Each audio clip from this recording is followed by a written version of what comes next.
Alhamdulillahilladzi arsala rasulahu bil huda wa dinil haqqi liyudhhirahu 'ala ad-dini kullihi walau karihal musyrikun. Asyhadu an la ilaha illallah wahdahu la syarika lah wa anna Muhammadan abduhu wa rasuluh. Allahumma salli wa sallim wa barik ala Muhammadin wa ala ali Muhammad walhamdulillahi rabbil alamin. Alhamdulillah, sudah sekian lama saya tidak bersilaturahmi ke masjid mulia ini, dan ternyata wajah-wajah muda cukup mendominasi. Kalau 5 tahun, mungkin berapa, 5 tahun ya, dulu masih banyak yang bermuka tua. Nah, sekarang bermuka muda, yaitu bermuda. Taib, Bapak Ibu, saya kesini ya di samping diundang silaturahmi, keinginan daripada ta'mir pengurus, tapi saya juga memerlukan kebutuhan hidup saya, karena dakwah itu hajat kebutuhan setiap orang. Wa tawasau bil haqqi itu enggak ada orang yang enggak butuh. Makanya wal asri, sampai Allah itu sumpah untuk mengawali wa tawasau bil haqqi wa tawasau bis sabr. Kenapa? Karena manusia itu bawaannya lupa, godaannya besar. Nah itu bawaannya lupa, godaannya besar. Ustadz aja nggak selamat, apalagi selain ustadz itu. Makanya ada istilah ulama su, ada kiai su, ada kiai cabul, karena itu nggak kuat. Itu. Cuman kalau lagi cabul dipindah namanya dukun. Dukun cabul. Ya nggak apa-apa, nanti tanggung jawabnya di akhirat masing-masing. Cuman pesan saya begini, ya saya terus terang kangen banget, ya, karena pengen kajian di sini berkali-kali, bukan karena saya tertarik masuk Pelni, karena udah tua. Saya udah umur 60 Pak, walaupun muka masih ya dibilang 25 masih masuk. Ya. Itu saya berutang budi, karena memang ini bangsa kita harus kita perbaiki. Ini BUMN ini milik kita, harus kita perbaiki. Lewat apa? SDM yang amanah, profesional. Lewat mana? Ngaji. Nggak mungkin Pak ada SDM amanah profesional kalau nggak ngaji. Bohong. Ayo mana tunjukin SDM yang aman profesional yang nggak ngaji. Nggak ada. Makanya ngaji itu memperbaiki rohani, ngaji itu meningkatkan ilmu. Gitu deh. Nah, ada kata orang begini Pak, ya di antara yang ngomong itu Ibnu Hazm, sulit orang itu menjadi baik tanpa ilmu. Kalau ada orang dianggap baik tanpa ilmu, kebaikannya itu parsial. Contoh, Bapak anggap orang baik itu apa? Pendiam ya, biasanya. Wah, orang itu pendiam, bagus. Karena diamnya itu tidak didasarkan ilmu Pak. Diam-diam, mangkel dikit, nyantet, kan gitu. Itu. Karena apa? Karena diamnya itu nggak didasari ilmu. Diam-diam ngirim STMJ, santet, tenung, magic, jengges. Nah, itu. Nah, contoh ada orang yang baik karena dermawan ya, Masya Allah ngasih duit. Karena kedermawanannya ini nggak dikawal dengan ilmu, terutama ilmu syariah. Ya akhirnya apa? Dermawannya keliru-keliru, nyawer. Kan gitu. Gimana Pak? Tanyain istri-istri kalau suaminya tukang nyawer, ikhlas atau enggak ikhlas? Gak ikhlas. Dermawan, Masya Allah, PSK dikasih sedekah tiap bulan. Itu. Karena gak jurus. Makanya disinilah kata Imam Syafi'i itu betul. Man arada dunya fa'alaihi bil ilm. Siapa yang pengen dunia, hendaknya dengan ilmunya. Mana ada orang yang masuk Pelni nggak pakai ijazah? Mana ada orang bisa dapat ijazah kalau nggak pakai belajar? Dan yang dipelajari itu ilmu. Tentang ilmu itu ada dua, dunia akhirat itu hanya pembagian. Makanya Imam Syafi'i melanjutkan wa man aradal akhirata fa'alihi bil ilm. Siapa yang menginginkan akhirat hendaknya dengan ilmunya. Bahkan wa man aradahuma fa'alihi bil ilm, siapa yang menginginkan keduanya hendaknya dengan ilmunya. Gitu ya. Dan dari mulai dulu sampai sekarang ya, Masya Allah ya Pak, maaf, dari berbagai macam tawaran ya, jabatan yang swasta, yang pemerintah, saya tolak karena pengen terus menghibahkan ilmu ini. Itu. Kalau saya mau pulang ke Lamongan jadi Pak DPRD minim itu. Orang juga sholawatan itu juga pasti bagus. Suara saya juga nggak jelek-jelek banget. Itu. Kenapa saya nekuni dari masjid ke masjid? Ya kadang-kadang diterima, ditolak itu wajar. Bagi saya dakwah itu di mana aja, di rel kereta aja nggak apa-apa, yang penting di syuting, ya kan? Artinya keinginan kita itu hanya ingin menyadarkan orang beragama, kualitas spiritual itu harus baik. Di antaranya kita mengingatkan hari ini saya dikasih judul Asyura sama Tasu'a. Nah sekarang mulai dibaca, karena kalau ibarat dalang itu ada cantriknya.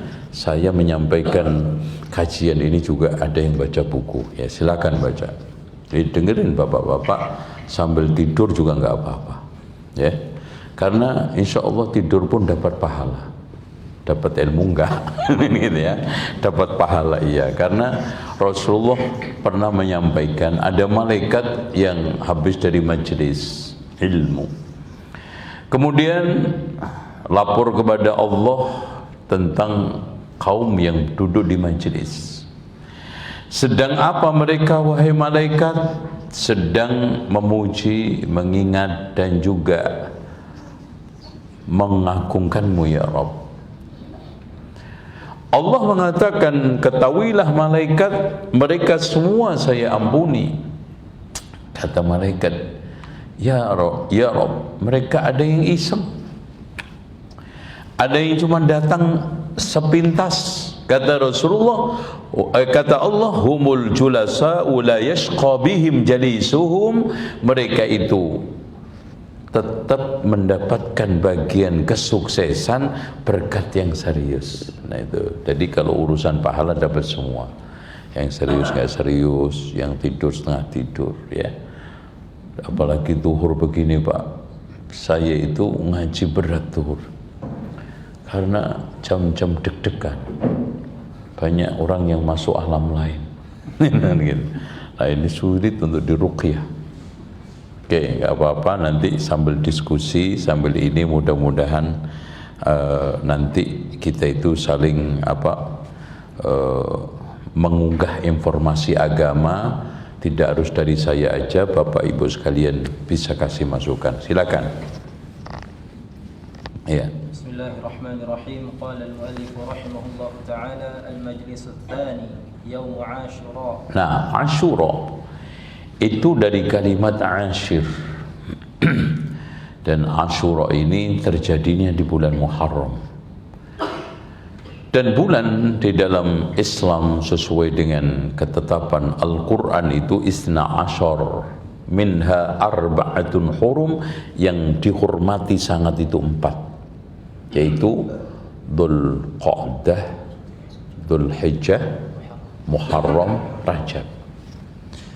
Dan ada sejarah unik kenapa Muharram itu sangat dihormati, di samping dihormati oleh Allah tadi karena Umar bin Khattab menetapkan awal tahun Islam. Jadi dulu Pak, sebelum keputusan Umar ini nggak ada awal akhir bulan Pak. Jadi orang-orang Arab bahkan zaman Rasulullah, zaman Abu Bakar, Umar itu, Utsman juga, zaman Abu Bakar itu bulan jalan begitu aja, Muharram, nggak ada awal akhir. Makanya sejak Umar bin Khattab itu diputuskan. Pertama namanya, karena aslinya nama itu cuman Masihiyah sama Qamariyah, atau Syamsiyah sama Qamariyah. Syamsiyah berdasarkan jalannya matahari. Matahari itu berjalan berapa Pak? Sekali putaran berapa? 36 hari. Hah? 36 hari. 36? 60 hari. Hah? Itu tahun? Enggak, mengitari bumi berapa? Hah? Loh, matahari muter enggak ngerti nih. 24 Pak, 24. Makanya subhanallah, saya itu kadang mikir gini Pak, kalau Bapak ini museumnya ditutup, kalau kita masuk di Mekah itu ada museum yang menjelaskan tentang Asmaul Husna. Di situ dijelaskan ujungnya matahari dan besarnya. Coba, matahari yang besarnya berlipat-lipat dari bumi berjalan dalam waktu 24 jam Pak, dengan bentangan yang sekian. Coba bayangin itu Pak, Masya Allah.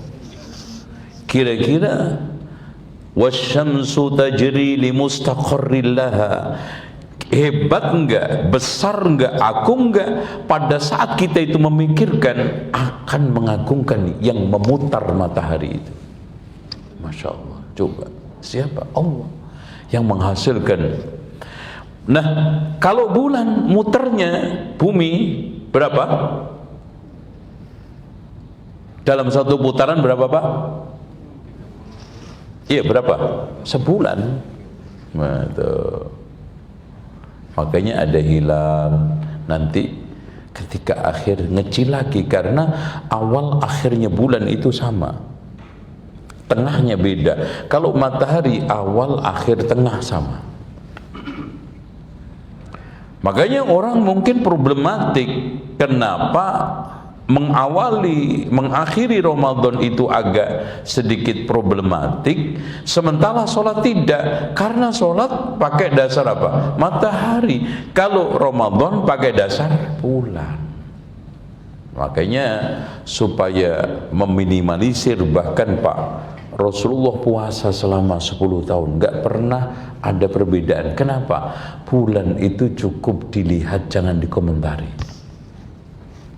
Yang jadi masalah itu bulan ketika dikomentari. Kenapa? Simple, bulan itu nggak bisa ngomong. Coba kalau bisa ngomong, komentar, jawab. Adanya cuman bisa dilihat. Nongol puasa, nggak nongol sudah. Itu. Lah, sekarang yang jadi masalah itu bulannya satu, kok puasanya beda-beda. Yang salah siapa Pak? Bulannya apa orangnya? Tuh. Makanya potensi berbagai macam perbedaan itu Rasulullah menggantungkan pada apa? Yang penting kesepakatan bersama soal tepat tidaknya bulan nomor sekian. Makanya Pak, ada beberapa ibadah yang sifatnya itu digantungkan kesepakatan meskipun salah. Meskipun salah. Salah itu nomor 2. Yang penting sepakat. Anak kasih contoh. Kalau Bapak nggak percaya. Sholat Bapak sholat masbuk maghrib, dapatnya rakaat yang terakhir. Pertanyaannya Pak, tasyahudnya berapa kali Bapak? Ya, sambil minum. Berapa kali? 3 kali. Saya tanya Bapak, Bapak sengaja sholat maghrib tasyahud 3 kali, salah nggak? Salah nggak? Salah. Tapi demi kebersamaan ngikutin imam dibenarkan oleh Allah. Coba itu. Saya kasih contoh lagi. Bapak sekarang sholat duhur tadi nggak pakai tasyahud awal, batal atau tidak sholatnya? Batal nggak? Sendiri, sholat sendiri. Sholat sendiri sengaja nggak tasyahud awal, batal nggak? Batal. Tapi karena menjaga kebersamaan irama, ngikutin imam, ngikutin pemerintah, ngikutin pemimpin, jadi makmum yang benar sekian masjid itu harus ngikutin kesalahan imam ini. Coba. Demi apa? Kebersamaan. Duh. Enak toh? Enak nggak Pak? Enak toh. Jadi coba bayangkan imam salah Pak berdiri. Wah, sudah begini ya. Tahiyat, harusnya tahiyat. Allahu Akbar. Nah, diteriakin makmum, subhan, nggak boleh balik. Kalau bapak balik, batal semua. Kenapa? Karena melakukan gerakan yang sengaja, bukan bagian daripada sholat. Boleh baliknya itu kalau begini baru Allahu Akbar, nah boleh balik. Allahu Akbar, nah boleh balik kalau begini. Ya, tapi kalau sudah seperti ini nggak boleh balik. Sempurna sudah. Kalau balik batal. Artinya di sini imam lupa tidak tasyahud awal. Makmum lupa nggak? Enggak, sengaja enggak? Sengaja. Tapi kenapa dilanjutin? Wajib ngikutin imam demi menjaga kebersamaan. Itu loh. Itu ibadah. Jadi memang ada ibadah itu kepentingannya menjaga kebersamaan, keserasian dan keselarasan. Ada yang memang individual, silahkan. Loh itu. Hal-hal yang seperti ini sekarang. Nah, kita masuk Asyura. Asyura ini Bapak Ibu sekalian, mungkin Bapak ngikutin Saudi apa Indonesia ini Asyuranya? Atau nggak ikut dua-duanya karena nggak puasa? Gimana? Ikut mana nih Pak? Gini aja, kapan tasuannya? Rabu apa Selasa? Apa Kamis? Oke, Rabu. Kita ikuti Rabu karena memang semua menyatakan Rabu dan semua nggak pakai ruqyah dengan gitu. Muhammadiyah juga nggak meruqyah, ya, apa namanya, NU juga nggak meruqyah, pemerintah juga nggak isbat. Kita tarik kepada kemarin Idul Adha. Kemarin Indonesia sama Saudi bareng nggak? Bareng ya? Alhamdulillah aman. Jadi kalau ditakdirkan kemarin berbeda, saya deg-degannya kalau kemarin Saudi bareng Indonesia Pak, malahan paham nggak? Ramadan kemarin.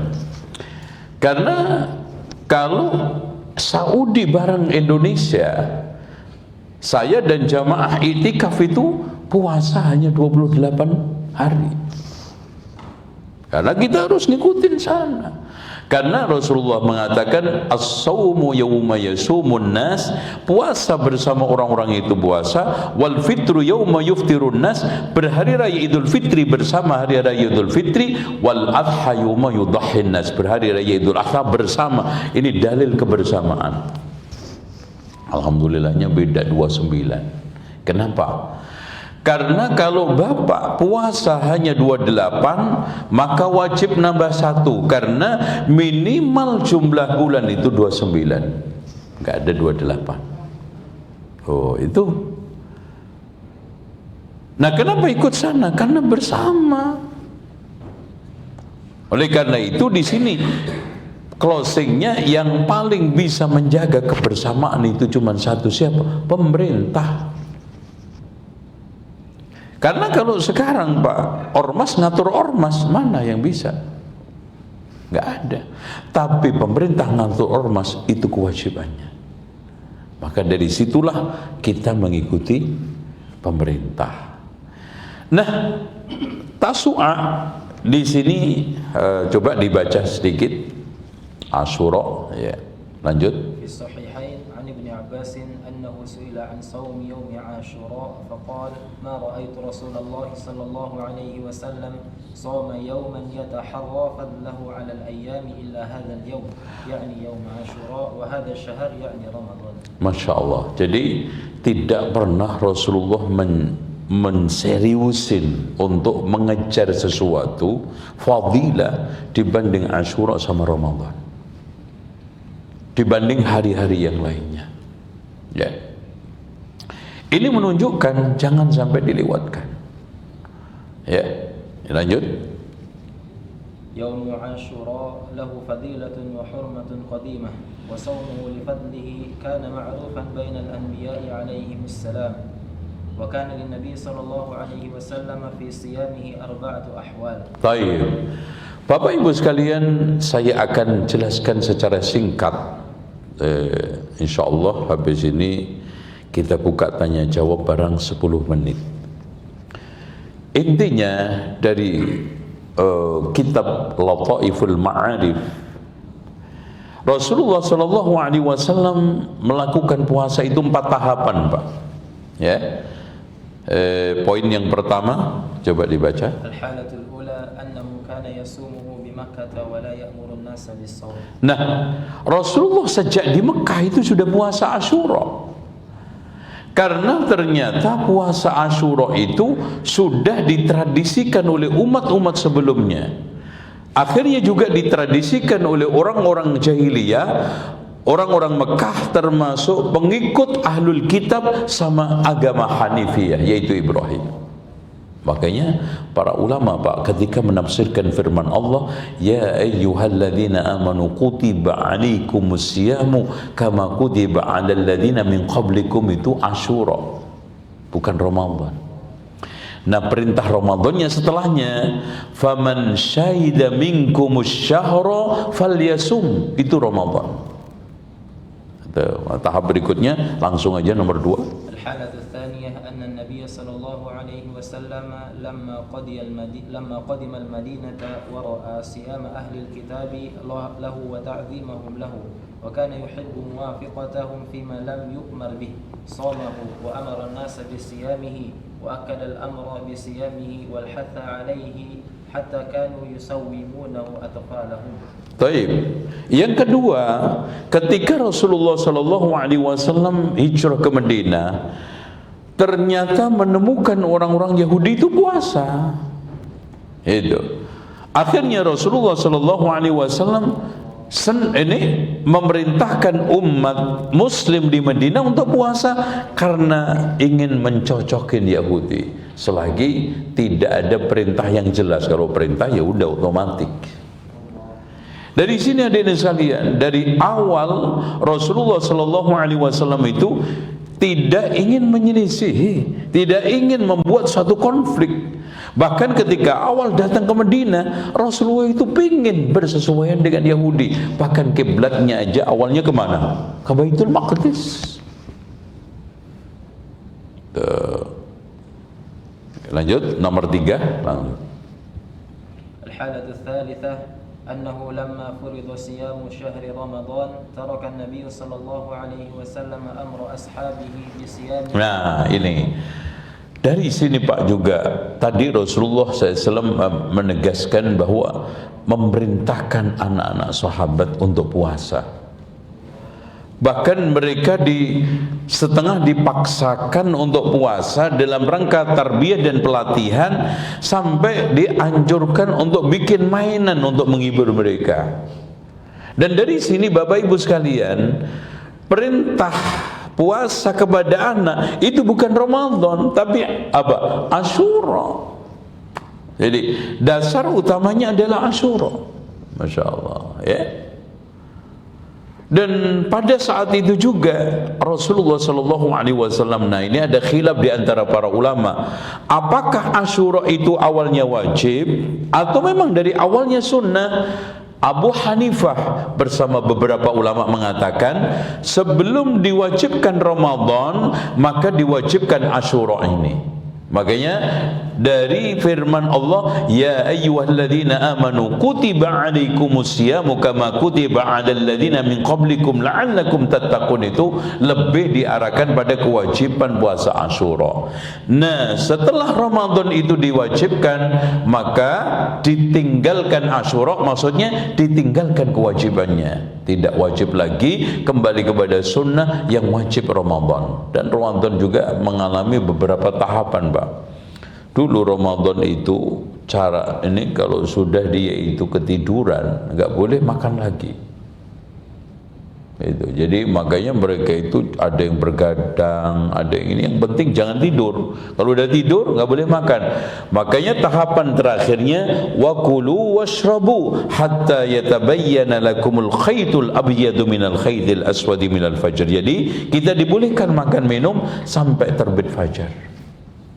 Ini puasa. Makanya ada Sirmah bin Qais ketika datang dari kebun kurma karena nggak ada makanan, istrinya keluar cari makanan, Pak, sudah buka nggak ada makanan. Masya Allah, ini menunjukkan tidak semua sahabat itu hidup kemewahan, dan mereka juga tidak pernah mengadu mengeluh kesana sini. Dalam konteks dia keluar balik lagi suaminya udah tidur. Dan ini nggak boleh makan sampai besoknya, makanya akhirnya pingsan. Makanya turunlah firman Allah, wa kulu washrabu, makan minumlah sampai terbit fajar. Gitu. Nah, nomor 4 langsung. الحالة الرابعة أن النبي صلى الله عليه وسلم عزم في آخر عمره على أن يصومه منفردا بل يدم إليه يوما آخر مخالفة لأهل الكتاب في صيامه. Nah, kenapa dianjurkan Tasu'a, Pak?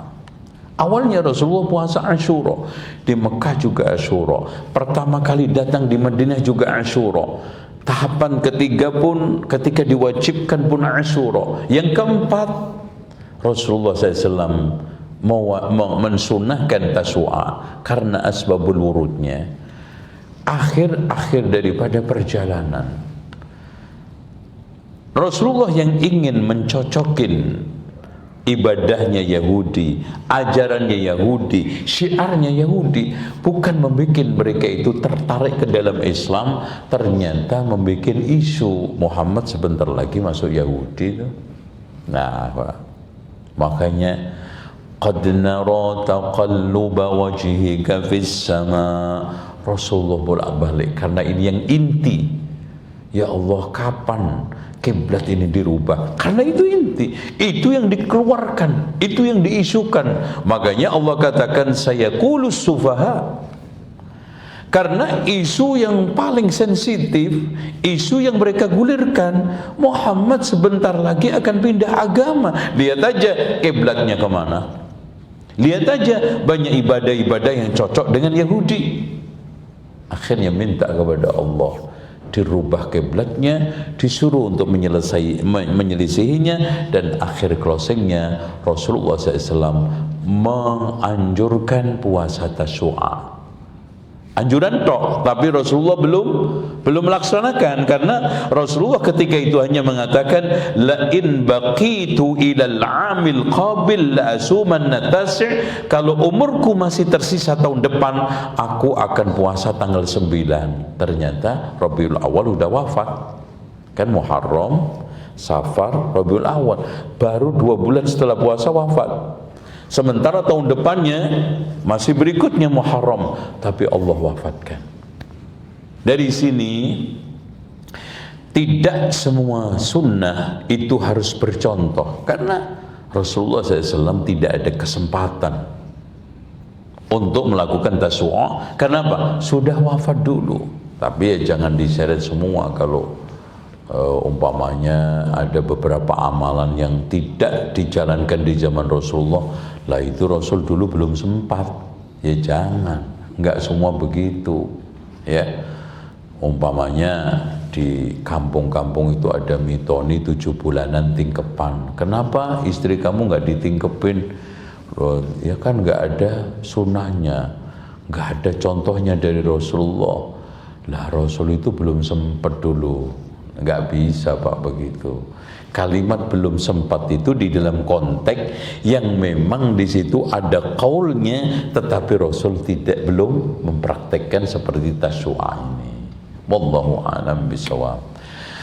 Baik, di dalam rangka untuk mencairkan suasana dan juga barangkali ada yang ingin menambah, ya silahkan, nggak apa-apa, kita tukar pendapat, bukan tukar, tengkar pendapat, ya nggak apa-apa. Jadi tengkar pikiran itu biasa. Yang nggak biasa itu dalilut kalah dalil gelut. Nah, itu ya. Jadi tengkar pikiran biasa. Jadi kita diskusi. Makanya saya ketika diajak dialog itu saya ladenin, ya, saya ikutin semua karena tengkar pikiran itu awal daripada apa? Awal dari kebaikan ilmu. Ulama-ulama itu antara Imam Syafi'i, Imam Malik tengkar pikiran sama gurunya loh. Itu. Dan Abul Hasan Muhammad ibnu Abdul Malik Al-Qarji itu Syafi'i tidak kunut. Dia mengatakan, ya, karena Imam Syafi'i mengatakan in sahhal hadisu fa huwa madhabi, dan hadis saya cari-cari nggak pernah saya temukan Rasul kunut subuh loh. Begitu Pak cara tengkar pikiran, walaupun Syafi'i itu dan ini. Jadi intinya tidak fanatis madhab itu membabi buta, tapi kita cari dalilnya. Makanya kalau kita baca kitab Bidayatul Mujtahid, bagaimana mengkomparasi madhab dengan api, kemudian ditarjih, ya. Jadi kalau sekarang ta'assub, fanatis, terus otot-ototan, yang keluar dalilut kalah dalil gelut, ini bukan ranah agama lagi. Kalau begini itu merebutan lapak parkir boleh, kalau rebutan lapak parkir dalilut. Kita ini ingin menundukkan yang hak yang batil. Tidak semua yang saya ucapkan yakin benar, yakin, dan tidak semua juga salah. Begitu juga semua lawan-lawan, kalau kita katakan lawan, teman-teman, tidak semuanya salah, tapi ada benarnya. Di situ kita temukan benar salah lewat diskusi, bukan apa? Bukan kuat lemah, menang kalah. Nah itu repot. Ya, silakan, mungkin ada yang mau nambah. Fadhal. Ya Mas, masya Allah. Ya, masya Allah. Mik Pak. Assalamualaikum warahmatullahi wabarakatuh. Waalaikumsalam. Ini agak berbeda dari topik sebenarnya. Ya, silakan. Saya kok dari kemarin pengen menanyakan. Ya. Beberapa hari kemarin kami dinas, Ustaz, kebetulan berangkat dari kota sana itu 2:30 belum masuk asar, Ustaz. Iya, iya. Terus perjalanan ke sini dalam waktu tiba di Jakarta kembali itu sudah mau dekat maghrib. Iya, iya. Nah sebaiknya saya sholat di atas pesawat atau begitu mendarat, kayaknya nggak menutupi Ustaz. Saya. Apakah nomor 2-nya apakah bisa dijamak antara maghribnya itu dengan isaknya? Padahal saya di sini juga kos atau tidak rumah Ustaz. Terima kasih. Assalamualaikum warahmatullahi wabarakatuh. Saya. Berarti posisi antum di pesawat itu antara zuhur asar atau asar maghrib? Sudah sholat dulu, tapi belum masuk asar. Oke. Dalam konteks seperti itu dianjurkan sekali untuk mengambil rukhsah, yaitu jamak dan sekaligus qashar. Tapi gini Pak, perlu diketahui qashar itu hanya ketika safar. Makanya ada satu kaidah, ada safar ada qashar. Enggak ada safar enggak ada qashar. Tapi kalau jamak itu sejatinya asalnya itu bukan karena safar, tapi karena kesibukan, karena uzur. Makanya orang itu bisa jamak nggak safar. Contoh dokter, dia operasi besar, Dia mulai operasi jam 11. Operasi itu Pak yang besar rata-rata 5 jam sampai 8 jam. Nggak sholat nih zuhur. Nggak sholat? Enggak, dijama. Tapi nggak qasar. Makanya termasuk orang yang istihadah. Yang wanita pendarahan itu kan nggak haid kan? Berarti tetap wajib apa? Sholat. Karena kesulitan dia bersuci, wudhu, sholat, makanya dianjurkan oleh para ulama apa? Jamak. Duhur 4, asar 4 diletakkan di awal namanya jamak takdim, di akhir namanya takhir. Maghrib isya 3-4 diletakkan di awal namanya takdim, akhir takhir. Itu namanya jamak. Contohnya gitu. Bapak pulang dari mana itu, turunnya Soekarno-Hatta. Turun-turun jam 2:30. Udah, anak pulang aja, anak sholat di rumah. Ternyata potensi berat untuk tidak sampai ke rumah asar tinggi karena demo atau banjir. Bapak apa yang lakukan? Kalau tadi belum jamak qasar, jamak qasar. Kalau sudah selesai. Karena nggak ada ceritanya asar dijamak sama maghrib. Itu nggak ada. Apalagi 5-5-nya dijamak bareng. Itu imamnya bukan Imam Syafi'i, Imam Sudiro. Ya. Namanya jamak itu. Kenapa Pak? Zuhur sama asar karena satu paket waktunya. Kenapa maghrib sama isya satu paket? Makanya kenapa nggak bisa zuhur asar sama maghrib? Karena waktunya pisah. Makanya subuh itu nggak boleh dijamak dengan sholat manapun karena pisah dari semua waktu. Ya. Makanya Bapak Ibu sekalian, terutama bapak-bapak yang punya suami, punya istri haid, diwaspadai. Kalau istri kita ternyata yang jarang diketahui oleh perempuan, bersih pada waktu asar, itu dianjurkan jamak dengan zuhur, Pak. Jangan antum biarkan cuma sholat asar. Kenapa? Karena zuhur asar masih nyambung waktunya. Jadi orang yang suci pada waktu asar dinyatakan masih menemukan waktu zuhur, makanya para ulama menganjurkan untuk jamak dengan zuhur asar. Begitu juga bersih pada waktu isya. Tadi kan masih kotor maghrib, dijamak dengan isya karena isya dengan maghrib masih satu waktu. Ini pendapat yang rajih di antara pendapat para ulama. Ini supaya hati-hati karena istri kita itu, makanya Pak, keluarga itu sampai Allah menekankan wa'mur ahlaka bis-sholati wastabir 'alaiha. Perintahkan keluargamu untuk sholat dan yang sabar karena potensi teledor itu tinggi. Istri, kenapa? Satu, enggak terikat masjid. Kalau antum kan ke masjid, pasti disiplin lah gitu. Kedua, dia sholat kapan aja bisa. Ketiga, kesibukan rumah. Yang diajak ngobrol tetangganya, yang rujak belum selesai, yang anaknya nangis. Jadi akhirnya apa? Nunda. Zuhur sampai menjelang asar, asar menjelang maghrib. Siapa yang ingatkan? Wa'mur ahlaka, suami bagian daripada qu anfusakum wa ahlikum naro. Jadi jangan cuma pinter ngasih duit, tapi nggak bisa pinter ngasih surga. Jangan cuma pinter kita ngasih makan istri kita secara materi, tapi kita tidak kasih makan rohani. Berarti kita hanya bisa memasukkan istri kita ke toilet, nggak masuk ke surga. Ya, karena kalau makan kan ujungnya cuma toilet. Qu anfusakum itu sampai di situ, Pak. Oh ya, ini masalah jamaah. Nah, kalau memang begitu, orang-orang yang sekarang naik laut, udara, darat, sholat. Ya, kalau nanti sendirian ya antum minggir atau berhenti. Tapi kalau berdua bisa gantian, yang satunya nyetir, yang satunya sholat. Karena kaedahnya itu keluar nggak waktu sholat itu. Kalau potensi keluar, antum tunggu turun, maka antum sholat di kendaraan itu. Makanya kaedahnya keluar. ya, terutama orang-orang yang pergi dari barat ke timur, entah haji, umrah atau selainnya, itu harus hati-hati. Kenapa? Karena berlawanan dengan matahari.